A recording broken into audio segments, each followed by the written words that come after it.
There's great freedom that comes with living in Kenya for foreigners. In other countries abroad, life is governed by an inexhaustible amount of rules and opinions that one needs to conform to. But in Kenya, it's refreshing to live outside the box, so to speak. Life is always slow and calm in Kenya. You get to enjoy some quality time with family or catch up with friends and indulge in spending time with them without being in a rush. It's the Midday Show live on Elko Television International, and I am Linda, and I have Tony in the studio with me. Good afternoon, Tony. Good afternoon, Linda.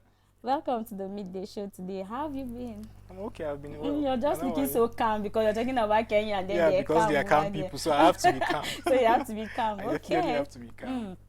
So welcome to the show today. Thank you for having me. Yeah, of course, always to have you in the show with me. Of course, discussing about different countries is exciting because you get to know a lot of things about the countries, and then you know if you want to travel to this country or not. Yes, of course. Then there are a lot of people today that will tell you they don't want to go to this particular country because maybe they have one reason or the other. But then we always want to indulge in people's opinions and tell them what they should do and what they should not do, because you know there are countries today that have do's and don'ts. Of course. The things you should do and the things you should not do. But then in Kenya they have a lot of things you should do, even when you talk about with little of not with to little, do. yeah, of course, because they the first of all, they are peaceful people. And when I was doing my research, like, I came across this part that someone was saying when he got to Kenya, at first he didn't want to go to Kenya because he was like, Kenya is actually a local place, like it's not a place for him to be, or then he's going to spend a lot and all of that. This but person then, is sharing the same thought with me. Before my research, really? but honestly, I used to think Kenya is a very small country with nothing to explore, nothing there to to fascinate you and all but of thank that. God, after your research, you realized, yeah, actually it's a place for you to be. Yeah, and then he said a lot of things, and then he was like, he was able to do business, and he was able to move his family to Kenya, and presently he's in Kenya with his family, and then they're doing business and they're living well. So more like when you travel to Kenya, you have a lot of things to do for yourself, because when you talk about business, when you talk about the hospitality, when you talk about places to visit, when you talk about things to do, they have loads and loads of things for you to do.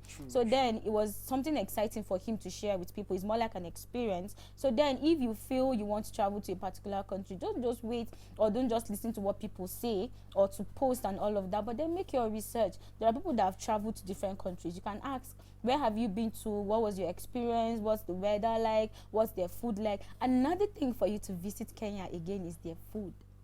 I would want to be specific, but then let's really? let's keep our viewers into the suspense actually, first. so that because we have lots of things to talk about Kenya. So what's your decision in traveling to Kenya? You know, Kenya, one thing that strikes me about Kenyans is that they are very passionate. They are very passionate in the way of in knowing people, and they have passion in even the way they talk, the way they smile, the way they interact with you, and even in their silence, you can sense an atom of passion in their way of silence too. So, and aside from that too, they are very hospitable people. They want to know you. They want to know your culture. Aside from the fact that you are a visitor in their country, they would also want to know about you even the more, where you come from, the things you guys do there, and how you live your life over there before introducing their culture to you. You know, you don't just, and I think that's one of the best ways to approach people. First, you try to know the person's idea about things. You don't just impose your own things over the person first, because you don't know what the person believes. So first thing you do when you meet someone, you try to know the person first before you tell the person about the environment or some stuff like that. And I think that was one of the best approach as regards Kenyans. Another thing that I was excited to know about Kenya is that the togetherness. They call it one love. More like they always do things. When you find yourself in Kenya, you realize they are in groups. They're always together, either with relatives, either with friends, or just business partners and all of that. You can't just see one person sitting on his own thinking, okay, this person, do you understand? Like, you can't just sit to isolate yourself for any reason. They are always together. They always do things. Like, when I was doing the research, I realized that even when you want to do business with these people, they welcome you into doing all these things with them, because they actually want to teach you a lot of things about their culture. They want to show you that they are welcoming people, they are peaceful people. When you come to visit them, you always have to come with a gift in a bag. And then they said most times when you visit them as maybe a visitor, or maybe someone that is just coming for the first time to visit Kenya and the rest of it, they'll tell you you need to come with a gift in a bag. And then even when you give them that gift, you can't go back with an empty bag. They have to put something back inside for you to go with again. At least to show appreciation. It's to show appreciation. So it's something interesting to know that when you visit such places, the peace they have in Kenya is something intriguing, because when you talk about peace, a lot of them over there, like, it's something for you to be excited about, because there are countries today that you can't visit because they have different kind of problems, their insecurities and all of that. But then when you go to Kenya, like, it's a safe place for you to be, in as much as a lot of people will say there's something wrong. Of course, we know there are places that things a lot will happen, maybe bad things and all of that, but then majority of the things happening in Kenya is actually of good. So then when you realize you're in Kenya, you have to do a lot of things for yourself. When you welcome people, you show people you love people, you show them that you want them. So the togetherness they have in Kenya is something that one should actually adopt, because today there are places that they won't even want to welcome you for any reason. Even when they don't even want strangers, but then they welcome people. They say foreigners a lot travel to Kenya to do business, just to relax, for a lot of things. So then if you find yourself traveling to Kenya for one reason or the other, you should be excited. And then they said the cost of living in Kenya is very cheap. Because when you talk about being expensive, okay, there are parts of the country where you can get expensive things, where you cannot afford food, of course. It's everywhere. There are places where you realize you cannot buy food. In as much as what we're facing today in the world, a lot of people today will tell you they can't even afford 3 square meals. But then when you find yourself in a particular country and then you realize you can have your meals, you can indulge in a lot of things, then why won't you be excited to travel to these places? Because you want to do things that is going to impress you and impress even your family members. So then you can actually travel and even stay in Kenya with your family, because they said they welcome people a lot. They don't just see you as a foreigner and they let you be, but then they'll show you the love and they'll show you the acceptance. They accept you and show you you're wanted, because they want to mingle with a lot of people. When they speak to you, there was one language I learned about welcoming people in Kenya. Yes, when they tell you that, you just reply with a smile or maybe a hug, and then you realize you're welcomed, and then you cannot share affection with, maybe they said they don't accept gays, homosexuality and all of that. They don't. You can't just go there and think you want to just express yourself. They said if they can arrest you once they see you showing that publicly, because it's more like it is forbidden. So that if you find yourself there, if then you are all these things, please don't travel to Kenya. No, you can go, but you can't just, because you cannot exhibit any of those things, because once they get you, they will arrest you. They'll be offended. They'll be offended because you're trying to go against their rules or against what they believe in. So then if you feel that, in order to avoid embarrassment, somebody like me, I don't think I want embarrassment for any reason. So if I know there are certain things I know I'm going to do and it's not accepted in a particular, just try to abide by it in order to live peacefully for the time being, or rather for the limited time you have. In as much, maybe if you're going to relocate to stay there for maybe years, then you should forget about what you do, because you cannot just go and exhibit your attitude, bad characters and all of that. They won't accept it there in Kenya. So then there are a lot of things that you need to avoid. They have their do's and don'ts. They have the way you should live your life. So why not exhibit all those things? Do the right thing in order to avoid embarrassment and all of that. You know, before I did my little research, just from the story you narrated earlier, the thing is, I used to see Kenya to be a very, very small country. But then I realized that they speak about more than 50 languages there, and they have about 40 culture. I mean, what's it called? 40 tribes, or should I say traditions and culture? Their major traditions and all is about 40. And talking about populations too, is like there's about millions of people there. So it's a place that people should, should definitely want to see for themselves. And aside from that, there are other prominent places that are there in Kenya.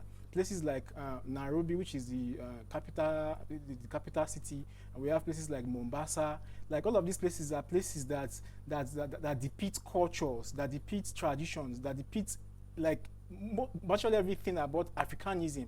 So if you are really a lover of history, you should as well go to this place and, you know, get a knowledge of how the emergence of I think even from the research, according to science, it is said that there are some rumors, or there are some scientific approaches that says that human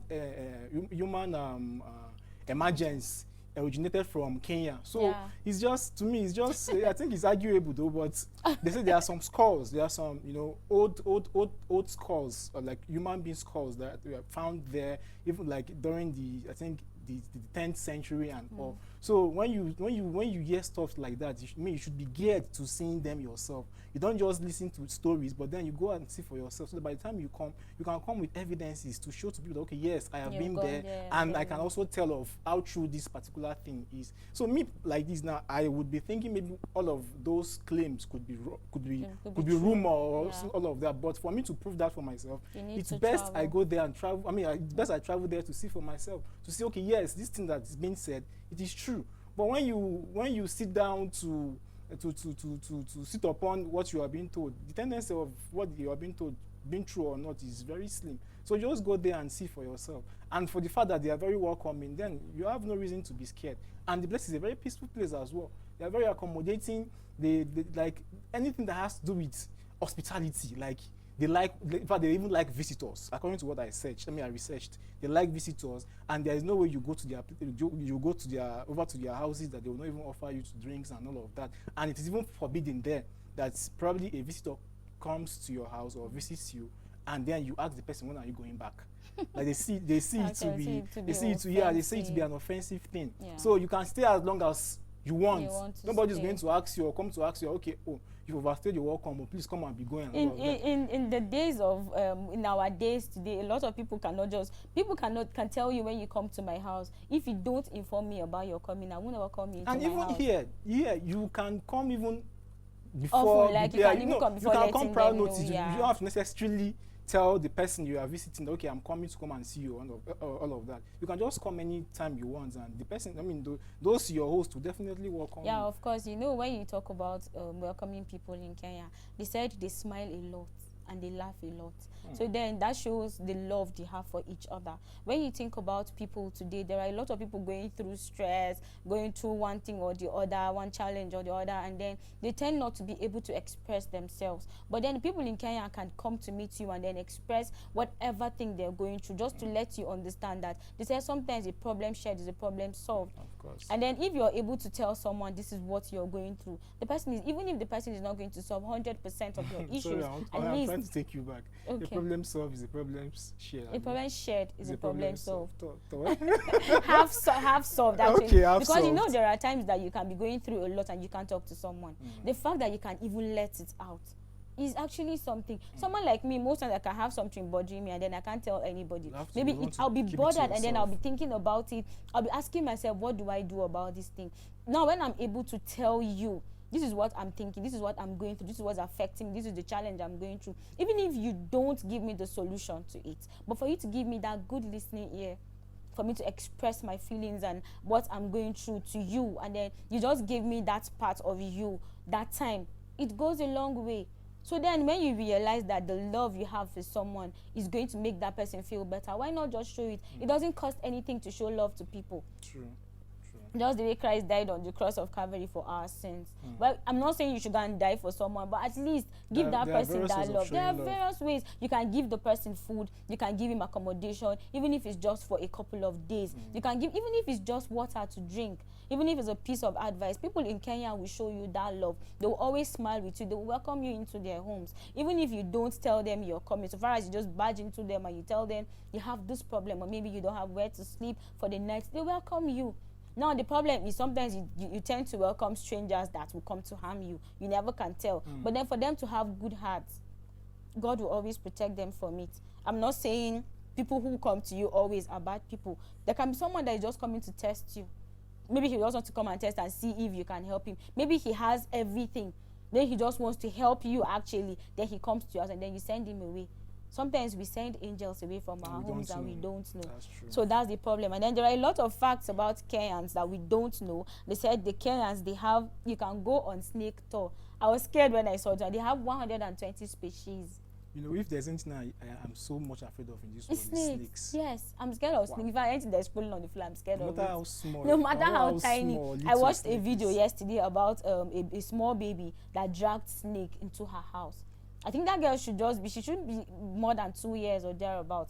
Then her older brother was there running on the chair, and the mom was there crying. And she was screaming, and the small girl was holding the tail of the snake, and she was dragging it like she was so comfortable. That was because the snake knew that probably the child... He cannot harm the child, actually. And then the snake was there going, and I was so scared. And then now they're saying you can actually go and play with snakes. Even it should be one of the things you should put in your list to travel, to go and see. God, like, why would I have that? I can go and see from a distance. Let it be in a nest or somewhere. Let me just be far away. But then they said it's one of the things that they do in Kenya. In case if you love snakes, this is the place for you to go. You see different types of snakes for you to just have an experience to see them. You can just snap them from afar. I know there should be poisonous snakes there, but then I don't like snakes and I won't even go close to it. And they said Kenyans love bargains. It's true, because you know, as Africans, I think we love bargains. Who wouldn't want value for his money? Everybody wants value for his money. Everybody wants value for his money. If you come in contact with something that you so much cherished, and then you're probably the money you have in your hands is not up to what you intend buying, you just bargain. And I think this is more of like a custom for them. Men, so African mothers can bargain for Africa. Don't let me share my story with you, because my mom is a very bad one at that. I was going to say my mom. Do you know my dad cannot go to the market with my mom? Wow. That's the truth. Like, once he knows, okay, we're going to the market together, he will just tell her this is it. If they tell you this is the amount, just buy and let's go. Don't waste my time. If my mom and my dad should go to the market, he will come back, he'll be very angry.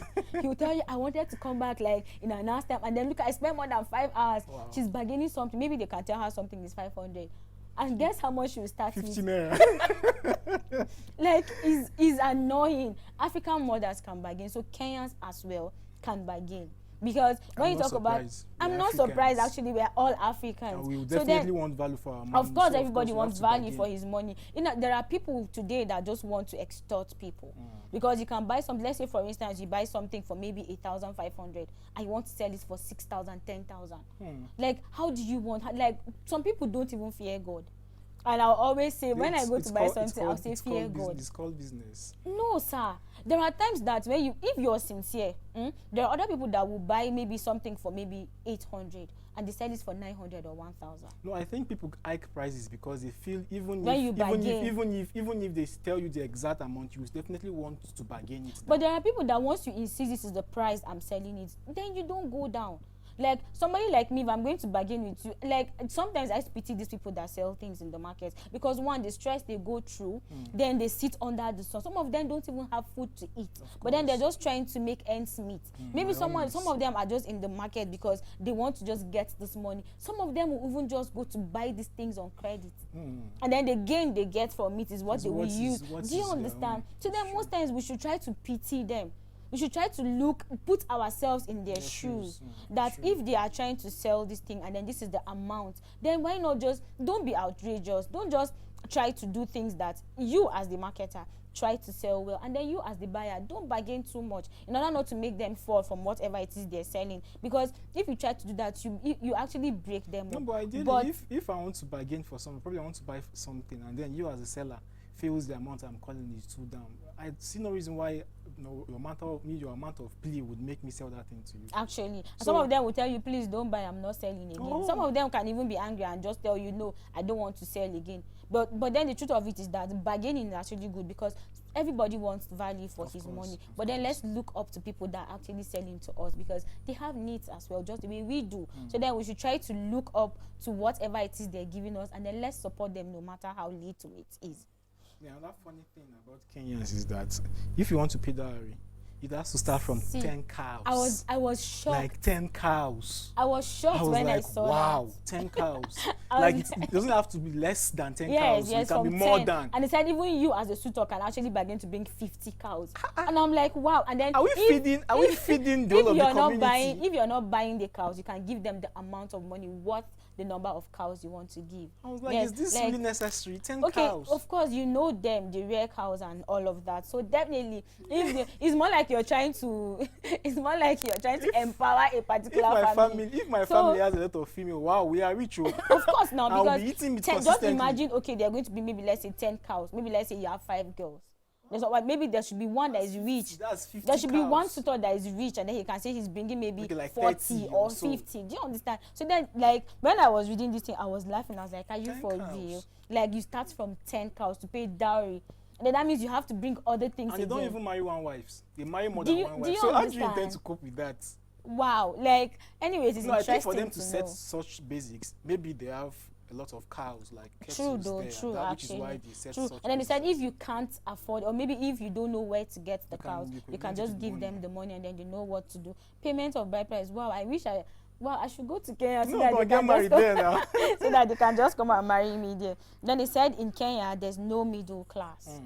They say, well, all fingers are never equal, but that gulf seems way more pronounced in Kenya. You may have been used to the middle class social tag prevalent in most countries of the world, but Kenya is interestingly different.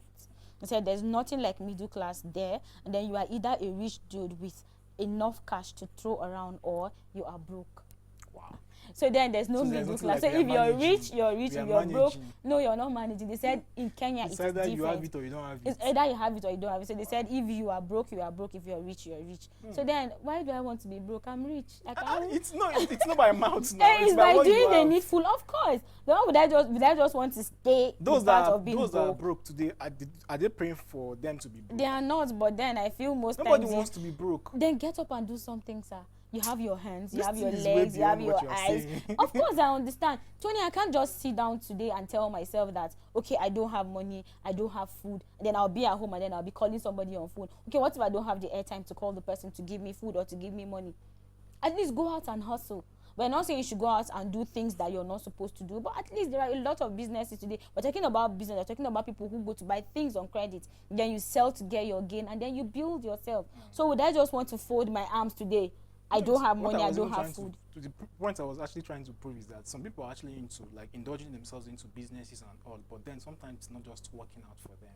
Like, then you keep trying. They'll keep trying, but as humans, if sometimes at some point you'll be I'm just talking from human nature. True though. You'll be discouraged and all of that. But that's not our dwelling place actually. So whatever it is you do in Kenya, they have different things they do. It's either good or bad, it's either you're doing, but then why not focus on the good things of life? Because if you're living in Kenya, you have friends, you have family, you have well-wishers, you have business partners, you have a lot of people that you can do everything you want to do with. So why would you just keep yourself in one place? They are loving people, they are welcoming people, they give you everything you want. So then if you want to travel to Kenya, don't think twice. Just the way I was actually thinking, I was like, is Kenya, like when I was talking about, like, Kenya is not, are you sure Kenya is a place for us to be? And then you were like, I should not worry, I'll be amazed. And really I am, because there are a lot of things that you can do in Kenya that you can't do in any other place. And then they said their children don't go to school. Yeah. And I was like, wow, like really? And then mostly they help their families at home, maybe in the farm or maybe to do one business or the other. Their primary schools and nursery schools are free. Yeah, and true. They so don't then value education as such. Of course, but then the thing is, you know, when you talk about education, it's more like a lot of people don't pick interest in it. There are people that are rich today, mostly is not all about the education. Yeah, it's not like because they went to school and all of that. Maybe one business or the other led to something, but then they will still go to school. A lot of them can still go to school, come back and then help their parents at home in the markets and all places. So far as education is free, primary and all of that, why not just seize the opportunity to do the needful? Because education is power, education is key. It's knowledge. So knowledge, whatever it is you do to yourself, so far as you have that knowledge, at least you're going to teach one or two people. At least you're going to be able to do something. That's just the basics. So then when you try to tell us that education is actually free, then why not just embrace that? If you want to help your parents at home, you do that. You can do that, of course, business, whatever it is, but then go to school, because I'll always say it's very important. The other thing is, it is the big 5 kingdom. Like, talking about 5 kingdom, I think talking about animals like buffaloes, elephants, lions, and leopards, and like a lot of many animals like that. And it's true, because there are a lot of white packs that are over there, and then when you talk about wildlife park, you talk about so many animals. See how they cohabit with each other, how they how they even interact among themselves and all of those things, and how they survive on their own. So those kind of things are things that you should just go and see, and you don't just come back and see movies for yourself, or you see pictures for yourself. You video them yourself, you see them for yourself, and you come back to tell stories that, okay, yeah, these things are true and they are actually existing. Because myself, I have never seen a place where you see multiple of, say, lions or elephants, or like multiple of them, or them moving in group, or some stuff like that. Sometimes I even think some of these animals have gone into extinction, because they are nowhere to be found. You can't see them anymore like the way they used to be in existence during the old days, or during the past ages and all. So by the time you go here, you see all of these things like so well for yourself, and you will know that, okay, yeah, this thing is all of these things are still in existence, and yes, God is really, really marvelous for him to have created all of these things out of nowhere. The big five. Now, when you're talking about things you should know in Kenya before you travel to Kenya, you talk about you have to question their food, because most times, especially when you want to eat their meat, they will always tell you should actually ask how this is prepared, or if this is quality, a good quality for me to eat, or all of that. So the ingredients they use in preparing their meat and all of it can upset your stomach.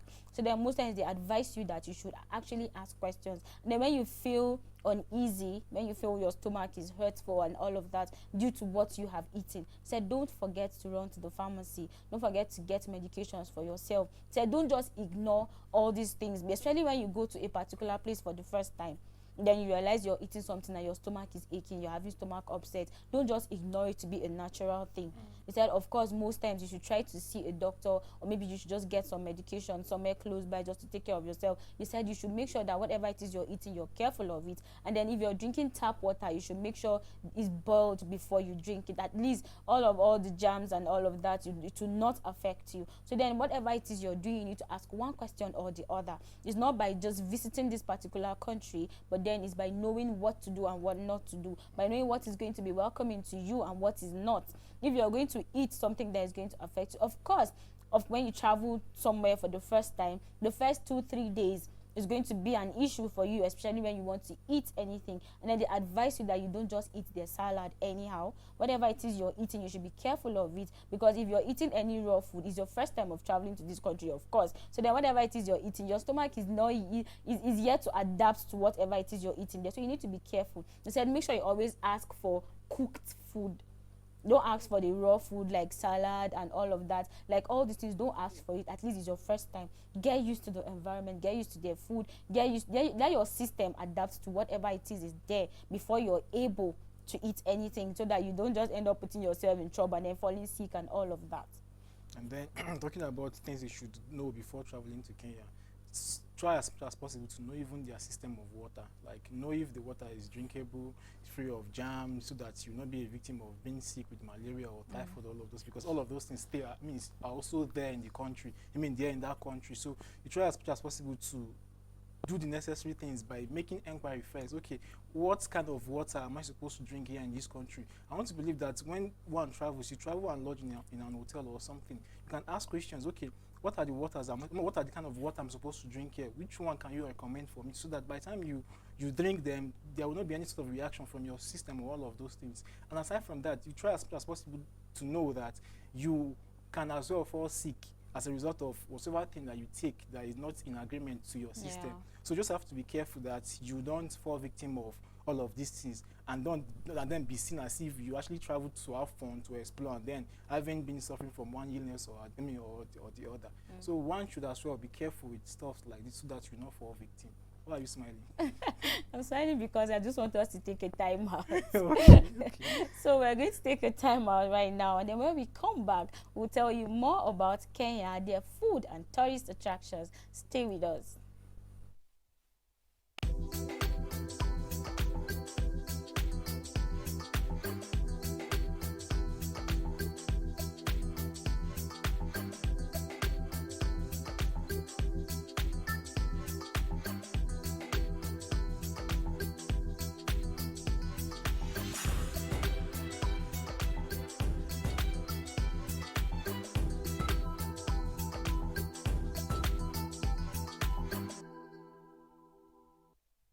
Welcome back.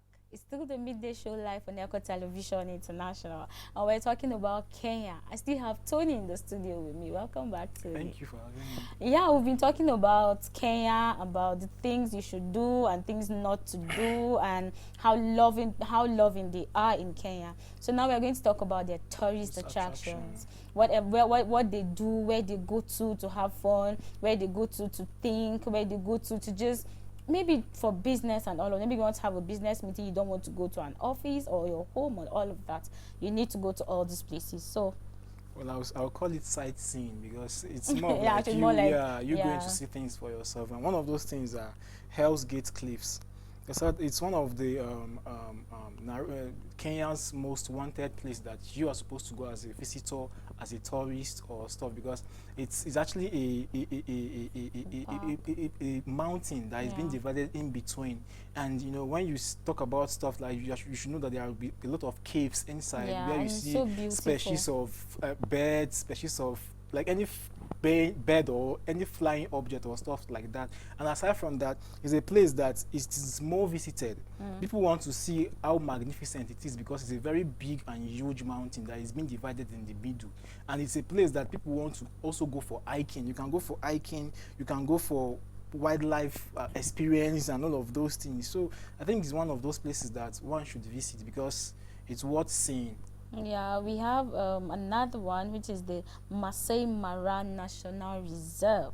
They said it's actually more like a wildlife park, actually, where you just go to see different animals, where you go to play games, where you go to do whatever it is you want to do. And then here he's saying that the places they have, like, is in between two countries. It's named after the statues, and then these red-cloaked Masai people who live in the park. And they said Kenya's most popular game park. So it's more like a game park for you to go to play different kind of games, to watch whatever it is you want to watch, just to have fun. They said people a lot travel to this particular place in July to have all these experiences, to play different kind of games, to watch animals, to do whatever it is they want to do. And it's actually safe.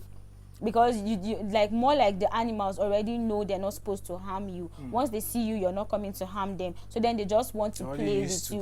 Yeah, they're already used to people around them. They're used to having you coming close to them and doing whatever. So you can just play your games around them, snap your pictures, do whatever it is you want to do. But then don't just do what is more than what you're supposed to do before then you end up being hurt and all of that. But then it's a place for you to visit, it's a place for you to go, it's a place for you to just go and sit, have fun, play your games and do anything you want to do.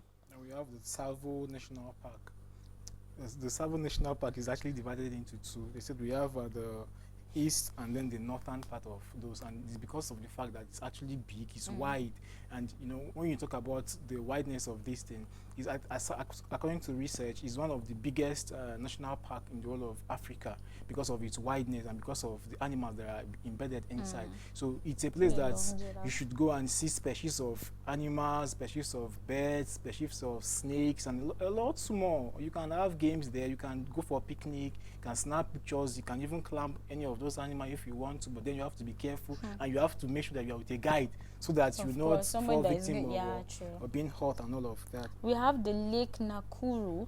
So the park was established in 1961, and then it has more than 450 species of birds. So then whatever bird you want to see, they are there. 450 species. Like, do you understand? 450 species. Like, when you see different kind of birds, like, you just want to, like, you just want to touch them. Do you understand? Like, you'd be shocked and be like, wow. Like, do you understand? With different colors and all of that. You said it was recorded and then it is there till date.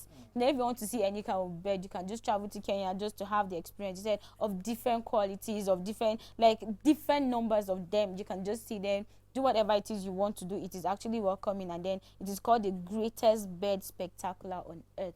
Whatever it is you want, you will see it in Kenya. Whatever kind of bird you want to see, you said you will see it. And then the park, they said it protects the largest euphobia there in the forest in Africa.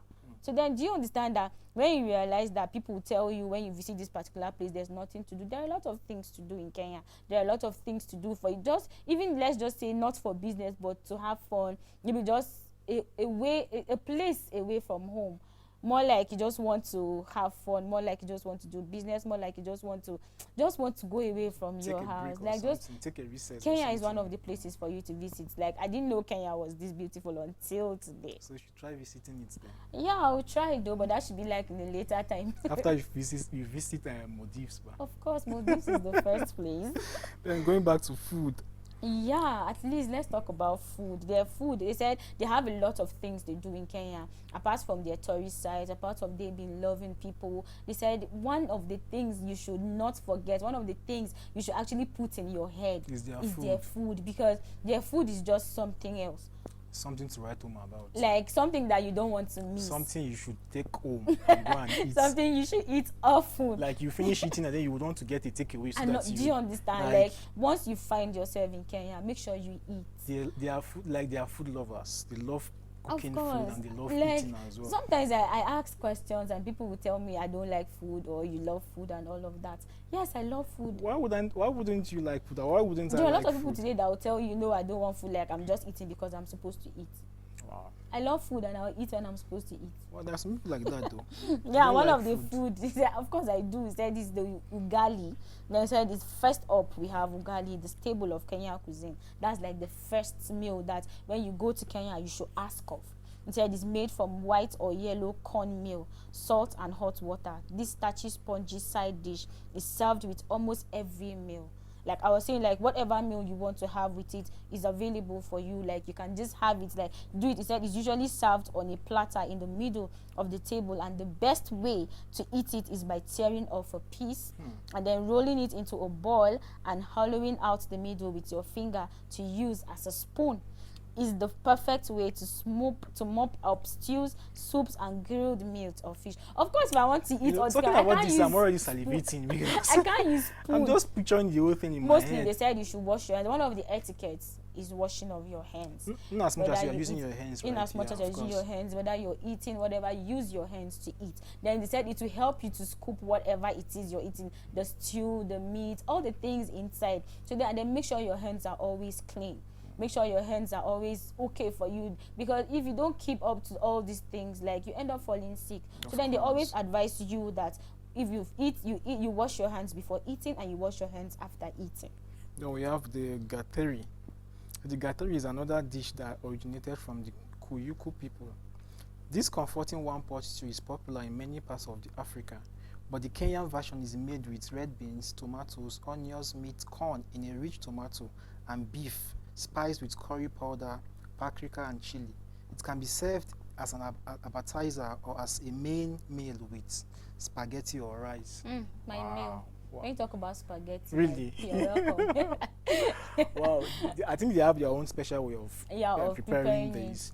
I think in most places they have their own ways too, but then they have to, in Kenya, you have to be specific using stuff like maize, you can use red beans, you can use potatoes and all of that to make it delicious, and as well to identify it to be a Kenyan food. Yeah, we have the matoke. They said matoke is a rich stew made from green bananas, then tomatoes, onion, garlic, and flavorsome spices, which are steamed in a large pot until the bananas soften up and create a thick gravy. They said sauce. He said it's served with rice, ugali, and chapati, and also tastes great with roasted meat. Wow, when you talk about whatever it is you eat, so far as there's meat inside, like I always say meat is always an encouragement to eat, because most times when you're eating and there's no meat, like you're just saying, let me just finish this food, let me just eat, even if the food you know that when you have meat in your food, there is something to anticipate for. Do you understand? Like it's not like a goal. It's not like a goal you're about to score. There is something that I would eat after I finish eating this meal. And then most of the meals in Kenya, there's always something to go with. Alongside there's either one protein or the other, fish and or one. meat or Do you understand? Like there must be something to go with it. Like even if they don't have, they always want to live comfortably. Like when it's more advisable for you that today a lot of people will tell you, I'm going through a lot, like I can't eat, I can't do that. But the little you have, why not eat and then go and hustle? Don't just keep yourself saying I'm going to die or something, like, okay, I don't have this, I don't have that. People in Kenya, in as much as they have a lot they are doing, maybe one business or the other, they love food. They can eat at any time. You did mention of when you are being suppressed with issues or you are being depressed or stuff. You know, there's a way it deals with you that even that you can't eat. yeah, True. Like, okay, I think something happened to me like just a couple of days ago. Like, I was about to eat. I was very hungry. Like, I was hungry. I needed to eat. I think it was just on a Sunday or thereabouts. And then when I started eating, like, I had like just 2, 3, 4 spoons. And then I received a call that was just like, I was confused. Like it shattered you. Do you know I couldn't eat again? That was when I realized that sometimes when you worry about a lot of things, you can't eat. And somebody will tell you, just try and eat. Just try your best. Like, I lost appetite immediately. Like, I couldn't eat it again. I was like, wow, so this thing is really true. Like, when you have situations that will just cloud your head, you don't have appetite for food, except maybe unless when you're able to tackle that situation immediately. And I didn't eat again until later in the evening when I realized, okay, we're able to solve this issue. Okay. So then it's always advisable that even when you have issues, I know it's difficult to eat when you have issues, but then why not just help yourself? People in Kenya love food. They eat at any time, and they give you food. They give you whatever it is you want to eat. So then you don't have a problem with that. So then when you talk about they having different kind of food and then eating it, they tell you that it's more advisable that when you're traveling to Kenya, you should always talk about their food. And always ask for a food that is prepared well, a food that is well cooked, in order for you to enjoy it, because you're a first timer, of course. So then you need to tell yourself that I need to get used to this environment. Themselves want to impress you. Of course. They want to impress you. Of course they want to impress you. Why would you not want to do something that tomorrow someone will tell you he doesn't want to travel to this country again? A lot of people travel to Kenya, they come back and they still go back with their families again because they enjoyed the hospitality, they enjoyed the weather, they enjoyed the experience they had, the tourist sites and all of that. So then it's more advisable that when you're traveling, you don't need to go alone.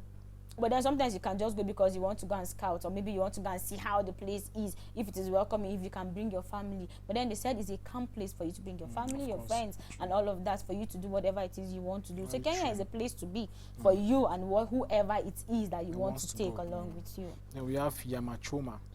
I said it means grilled meat in Swahili. They said this meat is considered to be the Kenya's unofficial national dish.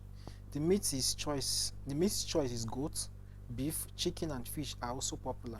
It's seasoned with salt and slow cooked over hot coals under tender.